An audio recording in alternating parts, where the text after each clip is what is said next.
Kisah dalam Al-Quran, episode spesial Ramadan kali ini akan diawali dengan kisah penciptaan langit dan bumi.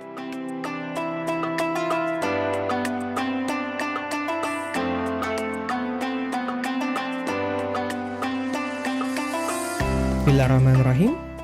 Sesungguhnya pada kisah-kisah mereka itu terdapat pengajaran bagi orang-orang yang mempunyai akal. Al-Quran itu bukanlah cerita yang dibuat-buat, akan tetapi membenarkan kitab-kitab yang sebelumnya dan menjelaskan segala sesuatu dan sebagai petunjuk dan rahmat bagi kaum yang beriman. Quran Surat Yusuf ayat 111. Assalamualaikum teman-teman semua. Alhamdulillah segala puji bagi Allah, kita diberikan lagi kesempatan untuk bertemu dengan Ramadan tahun ini. Dan seperti Ramadan tahun sebelumnya, saya coba buat lagi kisah-kisah untuk disampaikan ke teman-teman di tiap bulan Ramadan. Tapi yang mungkin agak berbeda adalah kalau kisah-kisah sahabat di tahun lalu itu saya upload di channel utama saya, dan kali ini saya akan upload video-videonya di channel kedua saya yang ini. Kisah-kisah kali ini yang akan coba saya angkat adalah kisah-kisah dalam Al-Quran. Dan karena pemahaman agama saya juga terbatas, saya juga bukan ustadz, jadi saya menukil dari sebuah buku yang judulnya Kisah-Kisah dalam Al-Quran. Buku karya dari Syekh Hamid Ahmad At-Taril Al-Bashuni. Terima kasih untuk sang penulis yang sudah merangkum begitu banyak ayat-ayat dalam Al-Quran. Karena seperti tadi kita buka di awal teman-teman di Quran Surat Yusuf, Al-Quran itu banyak menceritakan mengenai kisah-kisah. Dan memang tabiat manusia itu lebih mudah belajar dari kisah, atau bahasa modernnya disebut sebagai storytelling. Kita akan mulai kisah kali ini. Oh ya, saya lupa bahwa saya membeli bukunya versi digital. Jadi kalau teman-teman tertarik dengan bukunya, mau coba baca bukunya, teman-teman bisa beli aja secara digital di Google Play Book. Kisah dalam Al-Quran, episode spesial Ramadan kali ini akan diawali dengan kisah penciptaan langit dan bumi. Untuk kisah penciptaan makhluk ini akan saya bagi menjadi dua part. Langit dan bumi di video kali ini, dan insya Allah di video berikutnya kita akan membahas mengenai kisah-kisah penciptaan manusia. Karena bahasanya cukup panjang, itu kenapa saya bagi menjadi dua bagian. Kita akan mulai dengan Quran, surat Al-Baqarah 29. Karena ini kisah-kisah dalam Al-Quran, maka sumber referensinya pastinya adalah Al-Quran. Bismillahirrahmanirrahim. Dialah Allah yang menjadikan segala yang ada di bumi untuk kamu, dan Dia berkehendak menciptakan langit. Lalu dijadikannya 7 langit, dan Dia maha mengetahui segala sesuatu. Dimulai dengan informasi yang Allah berikan dalam Al-Quran, bahwa Allah lah yang menciptakan langit dan bumi. Langit dan bumi. Hanya Allah yang bisa menciptakan itu. Dan Allah menjadikannya dalam 7 langit. Semakin ke sini, nanti kita akan lihat ayat-ayatnya yang menjelaskan semakin terperinci mengenai penciptaan langit dan bumi. Lanjut ke Quran Surat Al-An'am ayat 1. Segala puji bagi Allah yang telah menciptakan langit dan bumi dan mengadakan gelap dan terang. Namun, orang-orang yang kafir mempersekutukan sesuatu dengan Tuhan mereka.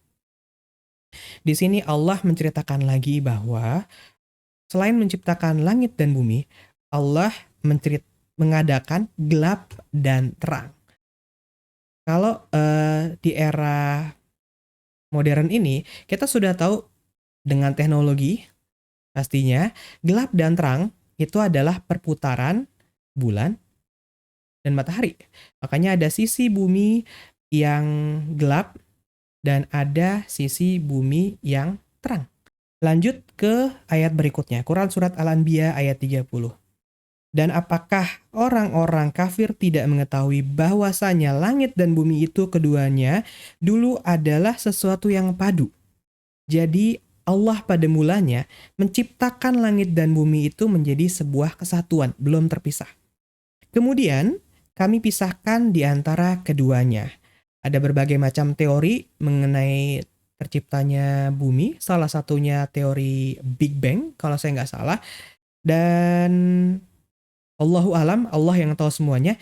Tapi di sini Allah jelaskan bahwa awalnya Allah menciptakan langit dan bumi itu menjadi sebuah kesatuan, dan dengan sebuah proses tertentu hanya Allah lah yang tahu, Allah memisahkan antara langit dan bumi. Lanjut, masih di Quran surat Al-Anbiya ayat 30. Dan dari air kami jadikan segala sesuatu yang hidup. Air, sumber kehidupan, dan itu disebutkan dalam Al-Quran. Dan dari air kami jadikan segala sesuatu yang hidup. Kita sebagai manusia, ini mungkin tahan tidak makan belasan hari. Tidak makan. Karena manusia itu di tubuh kita punya cadangan lemak yang kalau dibutuhkan oleh tubuh itu bisa dibakar kalorinya, bisa dibakar cadangan lemaknya untuk jadi tenaga. Tetapi manusia dan makhluk hidup lainnya tidak bisa hidup lama-lama tanpa air. Bahkan kalau kita olahraga nih, analoginya olahraga di terik atau kita jalan aja deh di luar dengan cuaca terik, pasti kita merasa sebentar sudah kehausan. Lapar mungkin masih bisa ditahan, tapi haus. Biasanya kalau kita lagi di jalan, ketika kehausan, itu akan buru-buru cari minimarket atau mungkin toko di pinggir jalan untuk beli minuman. Karena memang minuman itu sumber kehidupan seperti yang dijelaskan dalam Al-Quran. Jadi ini related ya teman-teman, salah satu bukti bahwa Quran isinya itu adalah benar. Tidak ada keraguan di dalamnya. Maka mengapakah mereka tidak juga beriman? Kita lanjut ke surat berikutnya. Di Quran surat Al-Anbiya ayat 32. Dan kami jadikan langit itu sebagai atap yang terpelihara, sedang mereka berpaling dari segala tanda-tanda kekuasaan Allah yang terdapat padanya. Lanjut lagi ya, teman-teman. Ini masih soal langit di Quran surat Al-Furqan ayat 59. Yang menciptakan langit dan bumi dan apa yang ada antara keduanya dalam 6 masa. Di sini Allah menjelaskan mengenai penciptaan langit dan bumi. Allah juga menjelaskan bahwa langit itu dijadikan sebagai sebuah atap. Dan di ayat berikutnya kita akan belajar dan nanti akan kita analogikan seperti sebuah bangunan rumah ya. Karena di ayat berikutnya ini, di Quran surat Fussilat ayat 9-12, Allah menjelaskan lebih detail dengan gamblang. Apa yang dimaksud tadi dengan 6 masa. Katakanlah sesungguhnya patutkah kamu kafir kepada yang menciptakan bumi dalam 2 masa. Dan kamu adakan sekutu-sekutu baginya yang bersifat demikian, itulah Tuhan semesta alam. Jadi Allah menjelaskan dulu, membagi dalam 2 masa pertama. Menciptakan bumi dalam 2 masa. Buminya dulu 2 masa. Cuma mohon maaf, saya belum bisa menjelaskan masanya itu berapa tahun, berapa abad, tetapi referensi di Quran di sini disampaikan dalam 2 masa. Dan dia menciptakan di bumi itu gunung-gunung yang kokoh di atasnya. Kalau kita ibaratkan seperti sebuah bangunan ya teman-teman. Kita tinggal di rumah, itu paling tidak rumah akan terdapat tembok atau dinding, dan itu punya pondasi yang kuat pastinya. Kalau enggak, bangunannya akan roboh. Rumah itu akan disebut sebagai sebuah rumah kalau ada atapnya, ada yang nutupin, ada yang ngelindungin. Jadi fungsi langit seperti yang tadi Allah jelaskan di Quran, bahwa langit itu sebagai atap yang terpelihara. Dan fungsi atap adalah untuk melindungi orang-orang yang ada di dalamnya atau penghuni yang ada di dalamnya. Kalau atapnya adalah langit, berarti semua ekosistem, semua makhluk hidup yang ada di bumi ini. Tidak hanya manusia, tapi semuanya. Kalau kita belajar di sekolah dulu, itu kita belajar mengenai yang namanya lapisan ozon. Salah satu fungsi lapisan ozon adalah melindungi manusia dari sengatan sinar ultraviolet. Jadi tepat dan Al-Quran itu memang banyak sekali ilmunya, teman-teman. Di sini Allah sudah jelaskan bahwa langit sebagai atap yang terpelihara. Di langit ada lapisan ozon yang melindungi manusia. Bayangkan kalau tidak ada lapisan ozon. Mungkin manusia sudah pada gosong ya, dan tidak hanya manusia. Makhluk hidup lainnya mungkin tidak lama bertahan hidup. Lalu masih di Quran Al-Fusilat ya, kita baca lagi. Karena di sini akan dijelaskan 4 masanya kemana.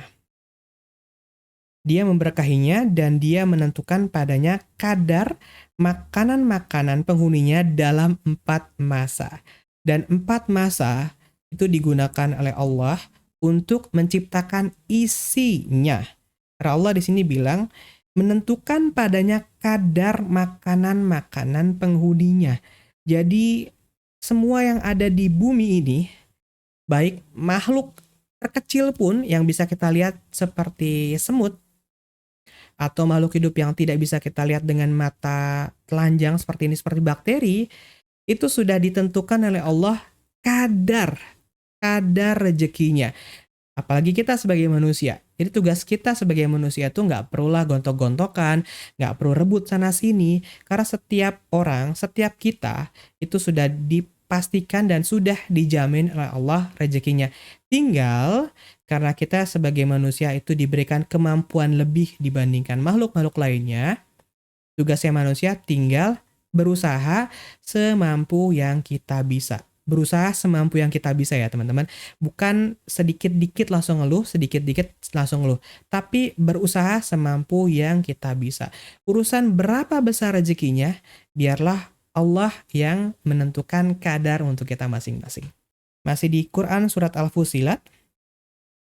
Kemudian dia menuju langit dan langit itu masih merupakan asap. Langit itu masih merupakan asap. Ini saya belum bisa menjelaskan. Lalu dia berkata kepadanya dan kepada bumi, datanglah kamu keduanya menurut perintahku dengan suka hati atau terpaksa.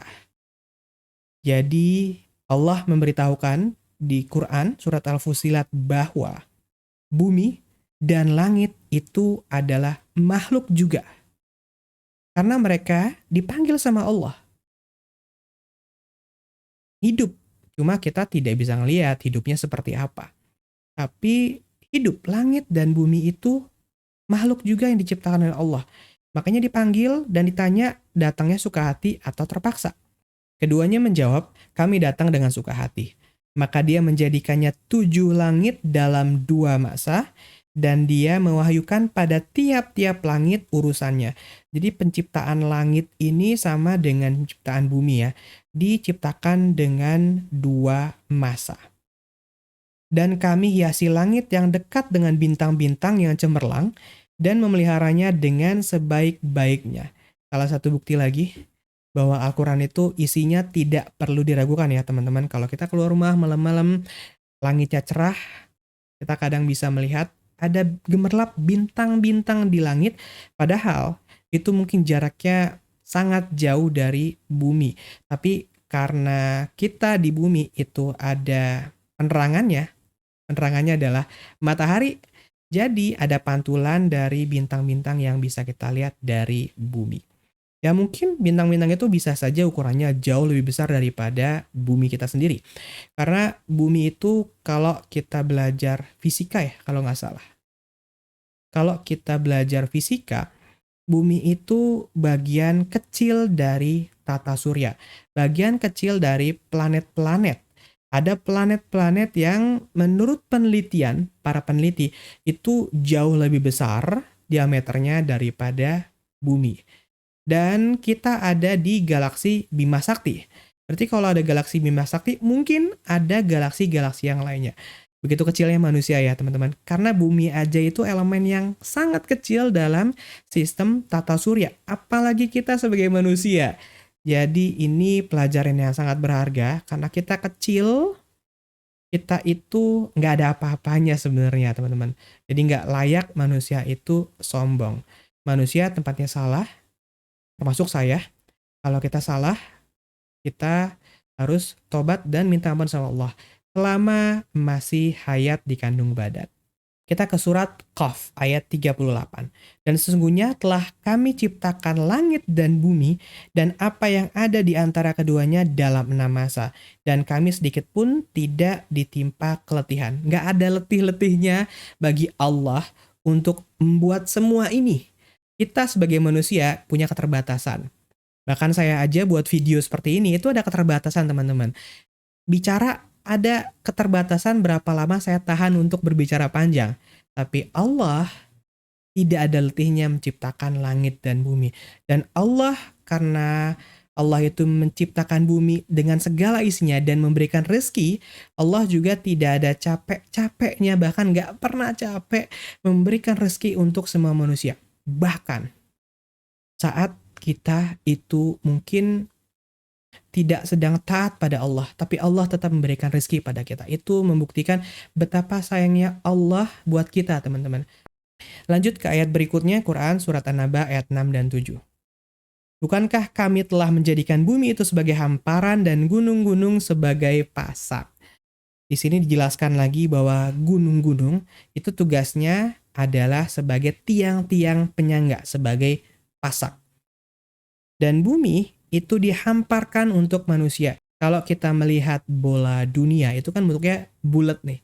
Kalau ngelihat bulat, gimana cara kita bisa berdiri kokoh, berdiri, berjalan, berlari itu di tempat yang bulat?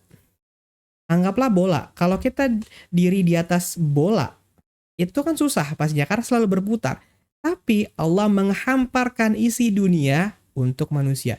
Kita lanjut ke surat berikutnya, Quran Surat An-Naziat ayat 27 sampai 33. Apakah kamu yang lebih sulit penciptaannya ataukah langit yang Allah telah membangunnya? Jadi di sini Allah coba memberikan pertanyaan kepada kita. Apakah penciptaan manusia itu lebih sulit ataukah penciptaan langit? Kalau kita ngelihat dari kompleksitasnya, kisah-kisah Al-Quran, ayat-ayat sebelumnya, bahwa penciptaan langit itu sangat kompleks, teman-teman. Bahkan tadi sempat kita singgung, bumi itu bagian kecil dari tata surya kita. Kalau Allah bisa menciptakan segala sesuatu yang sangat rumit, seperti langit dan bumi, dengan segala macam isinya, begitu mudahnya bagi Allah untuk menciptakan manusia. Itu maksudnya kalimat ini. Mungkin ya seperti itu. Kalau saya salah, mohon sekali lagi dikoreksi di kolom komentar di bawah. Lanjut, dia mendirikan bangunan lalu menyempurnakannya. Dan dia menjadikan malam gelap gulita dan menjadikan siang terang benderang. Di sini Allah menjelaskan lagi bahwa proses terjadinya malam dan gelap itu semua karena izin Allah. Proses perputaran bumi, perputaran bulan, sehingga di bagian bumi ada yang terang, ada yang gelap karena terkena sinar matahari, atau ada yang dihalangi oleh bulan, itu semua prosesnya karena izin Allah. Ia memancarkan daripadanya mata air. Jadi lagi-lagi air sebagai sumber utama kehidupan dan menumbuhkan tumbuh-tumbuhan. Jadi yang diciptakan Allah itu dulu adalah sumbernya dulu, sumber kehidupannya, air, lalu baru diciptakannya kehidupan di bumi, tumbuh-tumbuhan. Dan gunung-gunung dipancangkannya dengan teguh. Ini sekali lagi Allah mempertegas fungsi dari gunung-gunung yang mungkin bagi anak gunung, sering naik gunung. Jadi fungsi gunung-gunung itu kokoh berdiri tegak adalah untuk sebagai tiangnya bumi. Semuanya itu untuk kesenanganmu. Bayangkan, begitu baiknya Allah. Allah itu menciptakan ini semua untuk manusia.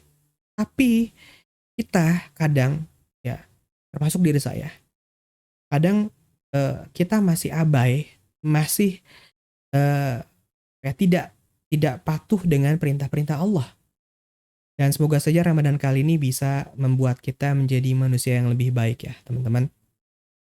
Semua itu untuk kesenanganmu dan untuk binatang-binatang ternakmu. Jadi semua ini diciptakan Allah langit dan bumi.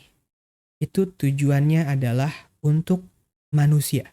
Begitu baiknya Allah penciptaan yang sangat rumit ini, itu Allah ciptakan semuanya untuk manusia. Jadi sudah sepatutnya kita semua bersyukur. Dan demikianlah teman-teman, Allah menjelaskan dalam Al-Quran bagaimana secara global, secara garis besar, penciptaan langit dan bumi. Bahwa langit awalnya diciptakan dalam satu unit yang sama dengan bumi. Dan Allah pecah langit dan bumi dengan masing-masing 2 masa. Dan Allah menggunakan 4 masa untuk menciptakan bumi segala macam isinya. Bagaimana Allah menciptakan langit untuk kita berteduh, untuk melindungi semua yang ada dalam bumi. Dan Allah menciptakan gunung-gunung untuk menjaga bumi ini tetap kokoh. Bahkan bumi ini yang bulat dihamparkan untuk manusia agar kita bisa berdiri dan beraktivitas di atasnya. Tidak hanya itu, Allah sudah menjamin rezeki setiap kita, setiap makhluk hidup yang ada di bumi ini. Dan Allah menciptakan air sebagai sumber penghidupan. Semoga kisah kali ini bisa memberikan informasi tambahan untuk teman-teman semua, dan yang terpenting semoga bisa menambah keimanan kita kepada Allah Subhanahu wa taala. Insyaallah kita ketemu lagi dengan kisah-kisah berikutnya sepanjang Ramadan ini. Assalamualaikum warahmatullahi wabarakatuh.